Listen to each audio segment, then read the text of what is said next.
Hey,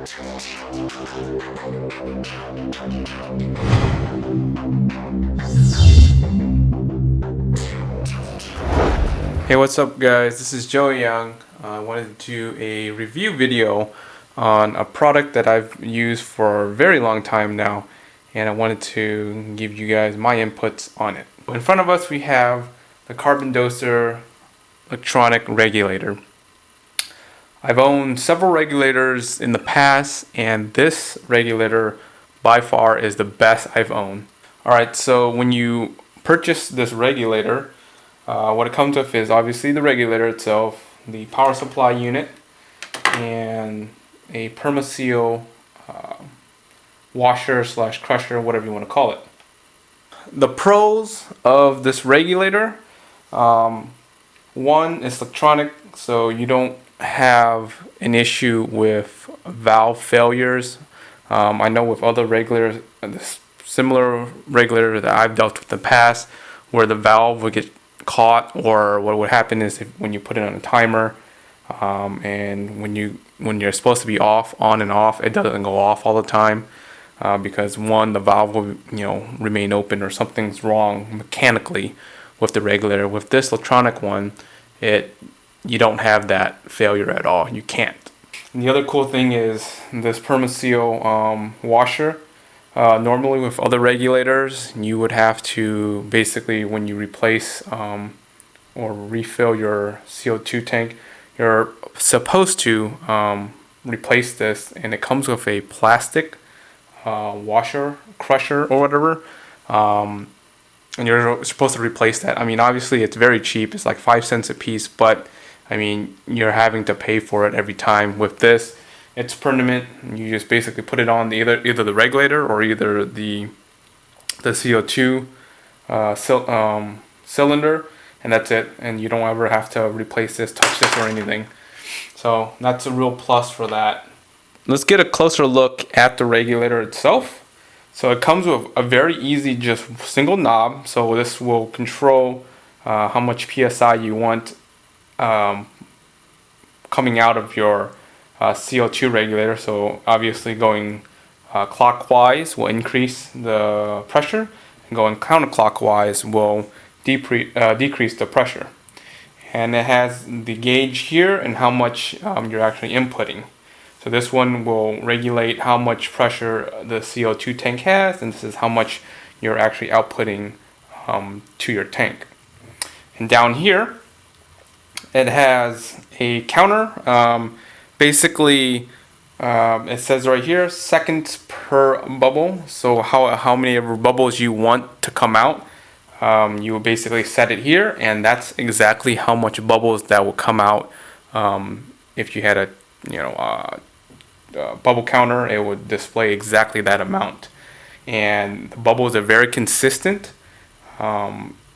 And there's really no fluctuation in the bubbles, so that's a very great thing about this product.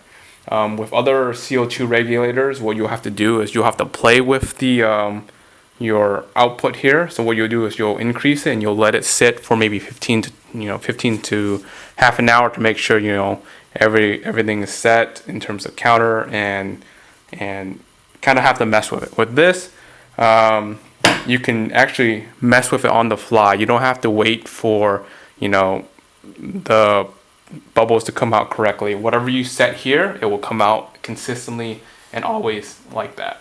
Alright guys, so let me kind of demonstrate. So with other regulators, what you would have to do if you wanted more bubbles is basically increase this knob here. With this, the blinking light is how many bubbles that you'll come out with. So if you want a very fast bubble counter, that's how much bubbles you want to increase.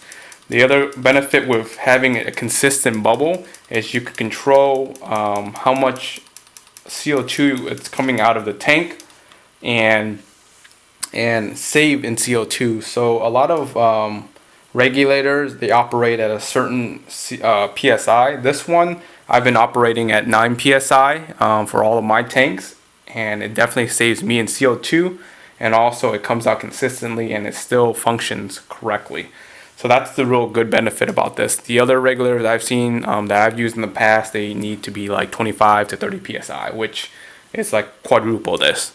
So, and as you can see, when I set these here, for example, if I set this to 1 bubble every second, you'll see a count, and that's how much bubbles will come out of this area here. All right, so I've talked a bunch of pros about the regulator. So what are some cons about the regulator?